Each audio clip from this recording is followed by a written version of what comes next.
मित्रांनो, बांगडीचा आकार असो किंवा सायकलचं चाक, आपल्या आयुष्यात गोल गोल फिरणाऱ्या गोष्टींना गणितात नेमकं काय म्हणतात? नमस्कार, मी आहे तुमची मराठी लेक्चरवाली आणि आज आपण शिकणार आहोत गणिताचा सर्वात गोड धडा. तो आहे वर्तुळ. काय आहे तो? वर्तुळ. चला तर मग वही पेन घ्या आणि माझ्यासोबत काय करा रे, एक वर्तुळ काढा. मी ते पहिल्यांदा काढून घेतलेलं आहे. आता बघा विद्यार्थी मित्रांनो, जो काही मध्ये हा जो काही बिंदू आहे त्याला, वर्तुळाच्या जो काही मध्यभागी जो काही बिंदू आहे त्याला काय म्हणतात रे? केंद्र. काय म्हणतात? केंद्र. आता हे जे काही केंद्र आहे या केंद्राला नाव देते मी ओ. काय नाव देते रे? ओ. लक्षात आलं का विद्यार्थी मित्रांनो? वर्तुळ केंद्र म्हणजेच काय? वर्तुळाच्या मध्यभागी असणारा बिंदू.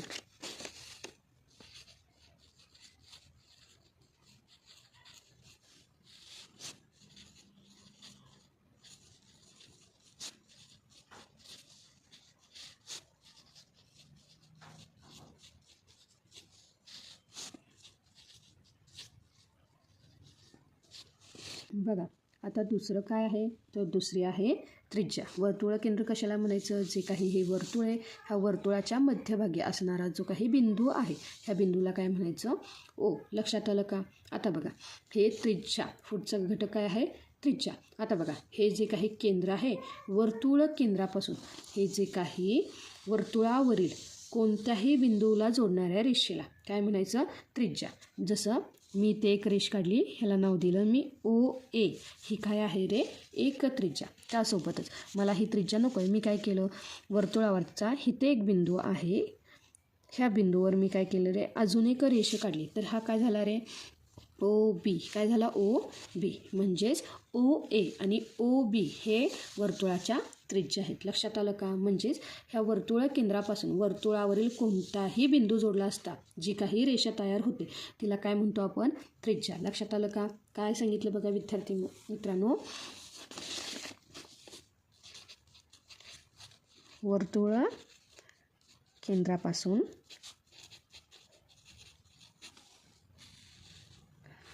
वर्तुळावरील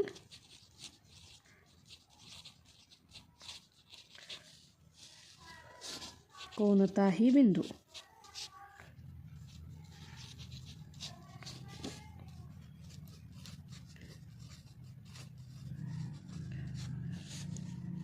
जोडणाऱ्या रेषेला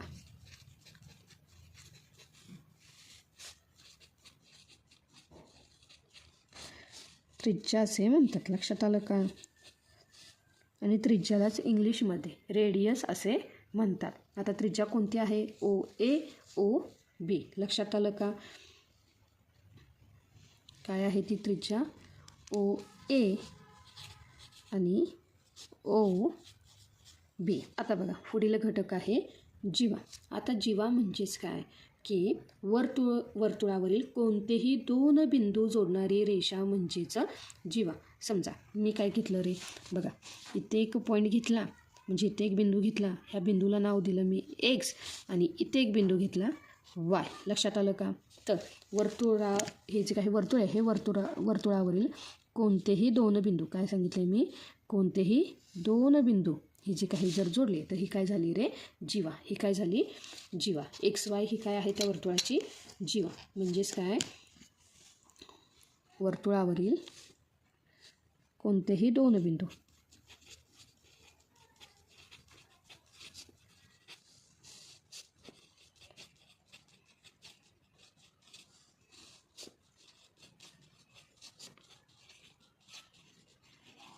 म्हणजेच काय? जीवा. आणि इथं जीवा काय आहे रे? तर ती जीवा आहे एक्स वाय. काय आहे ती? X Y. त्यानंतर पुढील आहे व्यास. आता बघा मी काय सांगितलं? जीवा म्हणजेच काय? वर्तुळावरील कोणतेही दोन बिंदू. आता व्यास म्हणजेच काय? जी जीवा केंद्रातून जाते. कुठून जाते रे? वर्तुळ केंद्रातून जाते. म्हणजे असे दोन बिंदू मी काय केले रे? ह्या ओ बिंदूतून घालवले. तर ती काय आहे रे? व्यास. काय आहे ती? व्यास. आणि वर्तुळाची सर्वात मोठी जीवा ही काय असते रे? व्यास असते. लक्षात आलं का? आता बघा मी काय केलं? इथे दोन बिंदू घेतले, म्हणजे जे वर्तुळ केंद्रातून जातात. काय केले रे? दोन बिंदू. एक इथे एक्स आहे, इथे झेड देते. म्हणजेच एक्स झेड हे दोन बिंदू कुठून जातात रे? वर्तुळ केंद्रातून जातात. कुठून जातात? वर्तुळ केंद्रातून जातात. हा काय झाला? वर्तुळाचा व्यास. किंवा मी काय घेतलं रे? हा जर त्रिज्या म्हणजे ही दुसरी मी त्रिज्या काढली, लक्षात आली का? तर हे काय झालं? इथं नाव दिलं मी सी. काय दिलं? सी. हे सुद्धा काय जाते? वर्तुळ केंद्रातून जाते. ह्याला काय म्हणायचं? व्यास. आता बघा, हे जे काही मी व्यास काढलेले आहेत, व्यास हा त्रिज्येच्या दुप्पट असतो. म्हणजेच ओएचं जेवढं माप असेल तेवढंच काय असणार आहे? ओसीचं. म्हणजे ही जेवढी त्रिज्या आहे ह्या त्रिज्येच्या दुप्पट म्हणजे 2 वेळा त्रिज्या, तर तो एक व्यास असणार आहे. लक्षात आलं का? 2 वेळा त्रिज्या तर तो एक व्यास. व्यास कशाला म्हणायचं? काय सांगितलं बघा मी? जी जीवा केंद्रातून जाते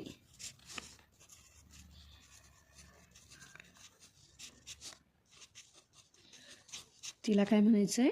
व्यास. आणि वर्तुळाची सर्वात मोठी जीवा काय असते रे? व्यास असते. लक्षात आलं का? ह्यामध्ये व्यास म्हणजेच काय रे? डायमीटर. आता ह्यासाठी एक महत्त्वाचं सूत्र आहे. काय आहे बघा ते सूत्र? तर ते सूत्र आहे डी. स्मॉल डी बरोबर 2r. 2r का? कारण r म्हणजेच आहे रेडियस. रेडियस म्हणजेच काय? त्रिज्या. 2 त्रिज्या ओ ए आणि ओ सी ह्या दोन्ही काय आहेत रे? त्रिज्या. आणि त्रिज्या ह्या 2 म्हणजे 2 जेव्हा आपण एकत्र करू तेव्हा एक व्यास निर्माण होतो. लक्षात आलं का? म्हणजेच काय? हे जे काही व्यास हा त्रिज्येच्या दुप्पट.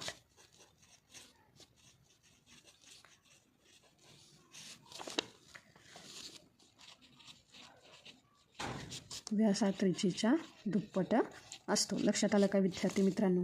आता बघा, पुढील आपल्याला पाहायचं आहे परीघ. आता वर्तुळाचा परीघ म्हणजेच काय? जर तुम्ही हा जो काही वर्तुळ पाहत आहात, ह्या वर्तुळाची जी काही कडा असते, काय असते रे? कडा. ह्यांनाच काय म्हणायचं आहे? ह्याची जी काही कडा आहे त्याची एकूण लांबी म्हणजेच काय असतो? त्या वर्तुळाचा परीघ. लक्षात आलं का? म्हणजे हा जो काही वर्तुळ आहे ह्या वर्तुळाची ही जी काही कडा आहे तिची एकूण लांबी म्हणजे परीघ. आणि परीघला इंग्रजीमध्ये काय म्हणणार आहे आपण? सर्कम्फरन्स. लक्षात आलं का विद्यार्थी मित्रांनो? परीघ म्हणजेच काय? की वर्तुळाची कडा. वर्तुळाची कडा आणि ही जी काही कडा आहे तिची एकूण लांबी, वर्तुळाच्या कडा तिची एकूण लांबी, एकूण लांबी म्हणजेच काय असणार आहे? तो परीघ. लक्षात आलं का? आता बघा रे, जो काही व्यास आणि जो काही परीघ आहे ह्यांचा काय संबंध आहे? तर बघा, आता मी कोणतंही जर वर्तुळ घेतलं तर त्याचा जो काही परीघ आणि त्यामधील असणारा जो काही व्यास यांचे गुणोत्तर नेहमी काय असते रे? स्थिर असते. आणि त्यालाच आपण काय म्हणतो रे? त्याला म्हणतो पाय. जो काही आपला पाय आहे तो नाही, जो काही ग्रीक वर्णाक्षराने ती संख्या दर्शवतात, तर ती काय आहे रे? बघा, हे जे काही 2 रेषा आणि त्यावरती एक आडवी रेषा, ह्याला काय म्हणायचं आहे? पाय. ह्याला काय म्हणायचं आहे? पाय. हे ग्रीक वर्णाक्षर आहे. म्हणजेच जे काही वर्तुळाचे परीघ आहे ह्या परीघाचे त्याचा जो काही वर्तुळाचा व्यासाशी असलेले गुणोत्तर नेहमी स्थिर राहते. लक्षात आलं का? आणि ती परिमेय संख्या आहे. तिची जी काही किंमत आहे म्हणजे ही जी काही पाय आहे ह्या पायची किंमत किती आहे माहिती आहे का तुम्हाला? ह्या पायची किंमत आहे 22/7 किंवा 3.14. लक्षात आलं का? हा जो काही पाय आहे ह्या पायची किंमत किती आहे? 22/7 किंवा 3.14. लक्षात आलं का? आता बघा रे, जर काय सांगितलं आहे? जर डी म्हणजेच काय? व्यास. व्यास हा डी आणि आर ही काय आहे रे? त्रिज्या. आता बघा विद्यार्थी मित्रांनो, मी थोडंसं हे करते. हा काय आहे रे? ओ हे काय आहे? आर. ओ सी हा सुद्धा काय आहे रे? आर. ओ बी हा आर. त्यानंतर हे जर मी काय केले रे? एकत्र केले. हे जर मी एकत्र केले तर हा काय झाला रे? डायमीटर. म्हणजेच तो काय झाला? व्यास. काय झाला रे? व्यास. लक्षात आलं का? आता हे जे काही परीघ आहे, परीघाचं सूत्र काय आहे? तर परीघ आहे, जर तो व्यासामध्ये दिला असेल तर परीघ म्हणजेच काय असणार आहे? सी बरोबर. जर व्यास असेल तर तो असणार आहे पाय डी. डी म्हणजेच काय रे? व्यास, डायमीटर. आणि जर तो त्रिज्या असेल तर काय येणार आहे? 2 पाय आर. का बरं आता इथं 2 पाय आर? कारण ह्या डीची किंमत काय आहे रे? 2 आर. काय आहे? 2 आर. आर म्हणजेच काय? रेडियस. आणि रेडियस म्हणजेच काय रे? त्रिज्या. लक्षात आलं का विद्यार्थी मित्रांनो? आता पहा, आता पुढील काय आहे रे? वर्तुळ कंस. लक्षात आलं का? परीघ आणि व्यास. परीघ आणि व्यासाचं काय आहे रे? गुणोत्तर नेहमी स्थिर असतं. म्हणून पाय ह्या ग्रीक वर्णाक्षराने ते दर्शवतात. आणि ही जी काही संख्या आहे ती जी किंमत आहे ती किती आहे रे? 22/7 किंवा 3.14. लक्षात आलं का? जर परीघ हा आपल्याला कशामध्ये दिला असेल? व्यासामध्ये, तर तो काय येईल सूत्र? पाय गुणिले डी म्हणजेच व्यास. आणि जर त्रिज्या असेल तर 2 पाय आर म्हणजेच आर म्हणजेच काय? रेडियस. आता बघा रे, वर्तुळ कंस म्हणजेच काय? जर आपण काय केले रे? वर्तुळाचे 2 भाग केले. काय केले? मी वर्तुळाचे 2 भाग केले तर प्रत्येक तुकड्याला वर्तुळ कंस असे म्हणतात. लक्षात आलं का? आता बघा, आपण वरतीच काय पाहिलं? हे जे काही पॉईंट आहे, हा पॉईंट काय आहे रे? वर्तुळाचं केंद्र. ह्या केंद्र आहे. त्यानंतर वर्तुळावर मी कोणतेही 2 बिंदू घेतले असता. काय घेतले? मी वर्तुळावर कोणतेही 2 बिंदू घेऊन ते जोडले असता काय होते रे? जीवा तयार होते. काय होते रे? जीवा. वर्तुळावरील कोणतेही 2 बिंदू. आता पुन्हा मी इथं नाव देते एक्स आणि वाय. काय नाव देते? X, Y. आता इथे एक पॉईंट देते, ह्याला नाव देते झेड आणि इथे नाव देते डब्ल्यू. काय नाव देते रे? डब्ल्यू. बघा, मी काय केलं? हा जो काही वर्तुळ होता, ह्या वर्तुळाचे तिथे काढली एक जीवा. एक्स वाय ही जीवा काढली असता त्या वर्तुळाचे 2 भाग झालेले तुम्हाला दिसतात आहे. एक आहे हा सगळ्यात मोठा आणि एक आहे हा सर्वात छोटा. म्हणजे जीवा एक्स वायने काय केले रे? वर्तुळाचे 2 भाग केले. लक्षात आलं का? आता हे जे काही कंस इथे 2 तयार झाले. एक कंस झाला एक्स झेड वाय, हा त्या वर्तुळाचा लघु कंस आहे. लघु कंस म्हणजेच काय रे? लहान कंस. आणि एक्स डब्ल्यू वाय हा वर्तुळाचा विशाल कंस आहे. लक्षात आलं का? म्हणजेच पुढे काय आपल्याला पाहायचे बघा रे?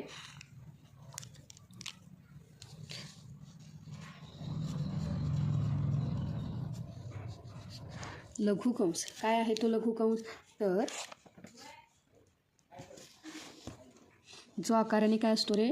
लहान असतो. काय असतो? जो आकाराने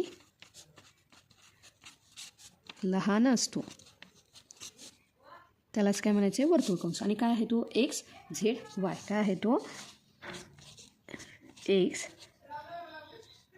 झेड आणि वाय हा काय आहे रे? वर्तुळ कंस. इथे लिहा कंस एक्स झेड वाय. लक्षात आलं का? त्यानंतर दुसरं काय आहे रे? विशाल कंस. काय आहे दुसरं?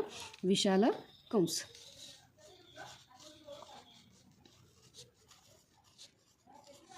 विशाल म्हणजेच काय रे? मोठा. जो आकाराने मोठा. जो आकाराने मोठा त्याला काय म्हणायचे? विशाल कंस. आणि तो काय आहे रे? बघा रे, तो कंस आहे एक्स डब्ल्यू वाय. काय आहे तो कंस? X W Y. लक्षात आलं का विद्यार्थी मित्रांनो?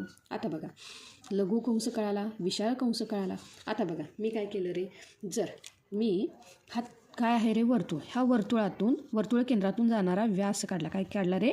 व्यास काढला. आणि ह्या व्यासला नाव दिलं मी ए बी. काय दिलं नाव? A B. इथं आहे ए ओ बी. बघा, आता मी काय केलं? हा जो काही वर्तुळ आहे त्या वर्तुळाला काय केला रे? मी एक व्यास काढला. आता बघा, हा जो काही व्यास आहे हा व्यास ह्या वर्तुळाला 2 समान भागामध्ये काय करतो रे?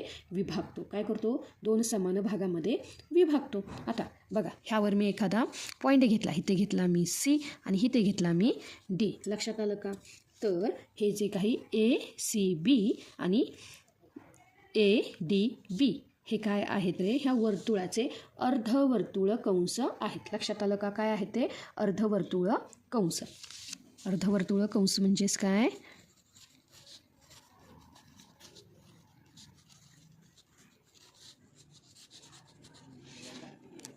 दोन समान भागामध्ये व्यासामुळे होणारे 2 समान भाग.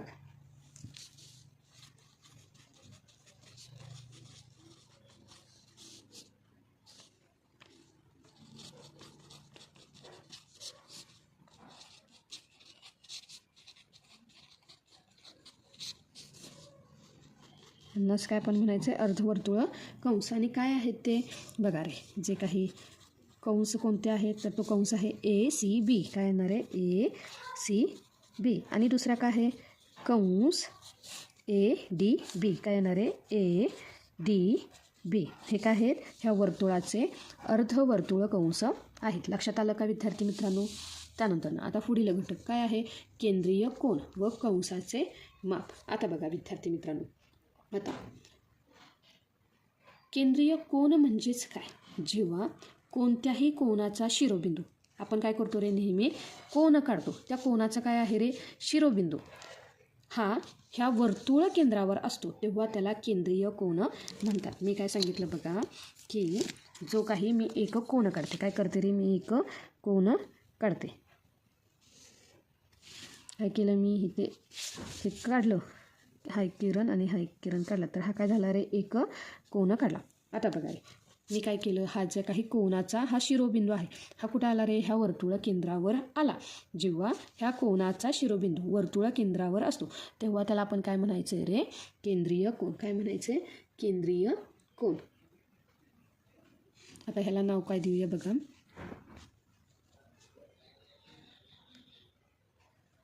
PQR. काय नाव दिलं मी PQR.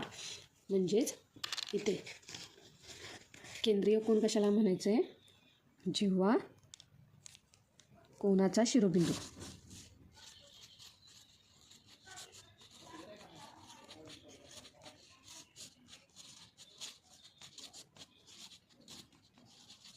कोनाचा शिरोबिंदू वर्तुळ केंद्रावर असतो.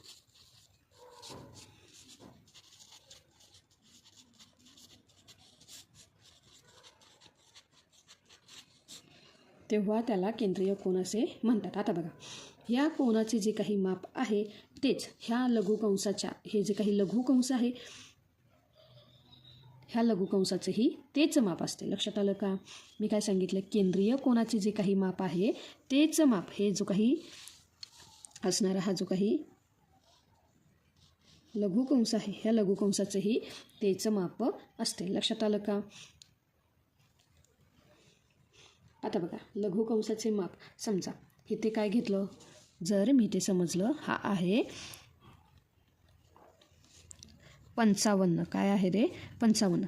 तर इथे असणारं जे काही लघुकंसाचं माप हे सुद्धा काय असणार आहे रे 55. लक्षात आलं का? म्हणजे हे जे काही आकृती आहे ह्या आकृतीमध्ये कंसाचे माप हे काय असणार आहे रे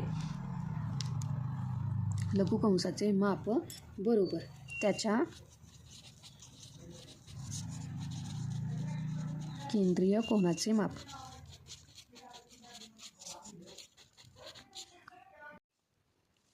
बघा विद्यार्थी मित्रांनो, काय म्हणलं मी, हा जो काही लघुकंस आहे हा जो काही लघुकंस आहे हे लघुकंसाचे माप हे जे काही त्याच्या केंद्रीय कोनाचे माप आहे तेच आहे. पहिल्यांदा आपण केंद्रीय कोन, जो काही केंद्रीय कोन काय आहे रे कोन PQR. हा काय आहे रे केंद्रीय कोन आहे. काय आहे तो केंद्रीय कोन आहे. लक्षात आलं का विद्यार्थी मित्रांनो? आता ह्यामध्ये हा केंद्रीय कोन आहे, ह्यामध्ये मी एक पॉईंट घेतला आणि ह्या पॉईंटला नाव दिलं PQR यस. काय दिलं PQR हा यस. बघा तर PSR हा काय झाला रे लघुकंस. काय झाला रे लघुकंस. म्हणजेच बघा माप कंस कोणता आहे रे कंस PSR बरोबर. जे काही त्याचं केंद्रीय कोन आहे तो काय आहे रे माप कोन PQR. काय आहे रे PQR माप. म्हणजेच काय की हा जो काही विशाल कंस आहे सर्वात मोठा कंस कोणता आहे PTR. हा कसा काढायचा तर बघा 360 वजा काय करावं लागणार आहे आपल्याला, जो काही त्याचा हा संगत लघुकंस आहे ह्या लघुकंसाचे माप आपल्याला काय करावं लागणार आहे वजा करावं लागणार आहे. काय करावं लागणार आहे 360 वजा लघुकंसाचे माप वजा लघुकंसाचे माप हे काय करावं लागणार आहे वजा करावं लागणार आहे. लक्षात आलं का? म्हणजेच ह्या आकृतीमध्ये काय आहे रे जो काही विशाल कंस आहे तो काय आहे रे माप कंस काय आहे PTR वजा लघु कंसाचे माप काय आहे? PSR. काय आहे रे? माप कंस PSR. लक्षात आलं का? विशाल कंसाचं माप काढण्यासाठी आपल्याला काय करावं लागणार आहे? तर 360मधून हा जो काही लघु कंस आहे तो काय करावा लागणार आहे? वजा करावा लागणार आहे. लक्षात आलं का विद्यार्थी मित्रांनो? त्यानंतर हे जे काय आहे पूर्ण वर्तुळाचे जे काही माप, पूर्ण वर्तुळाचे माप